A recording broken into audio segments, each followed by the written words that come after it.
په هلمند کې د تیرو څو ورځو په لړ کې سلګونه جریبه اماراتي ځمکه د غصب څخه راګرځول شوې ده. د هلمند ولایت کرهڼې او بلګولو او مالدارۍ ریاست لخوا د تیرو څو ورځو په لړ کې سلګونه جریبه اماراتي ځمکې د غصب مخنیوی ترسره شوی دی.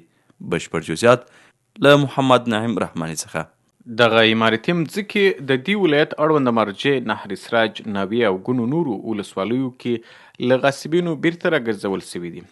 په دغو ځمکو کې دشتونه، عامه مرایع، مالچارونه، ځنګلونه او غیر متصرفه ځمکې شاملې دي چې د سیمه ییزو اشخاصو او افرادو لخوا په بېلابېلو نومونو غصب شوي دي.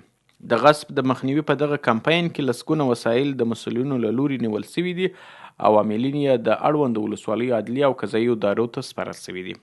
د غصب مخنیوي دغه چارې د یادو ولسوالیو د زراعت او اړوند امنیتي ارګانونو سره په همغږۍ او همکارۍ سرته رسېدلي دي. د یادول وړ ده چې هلمند کې د اماراتي ځمکو د غصب مخنیوي کمپاین په ټولو ولسوالیو کې په دوامداره توګه ادامه لري، چې هره ورځ په بېلابېلو ولسوالیو کې د سلګونه جریبو ځمکو د غصب مخنیوی ترسره کیږي.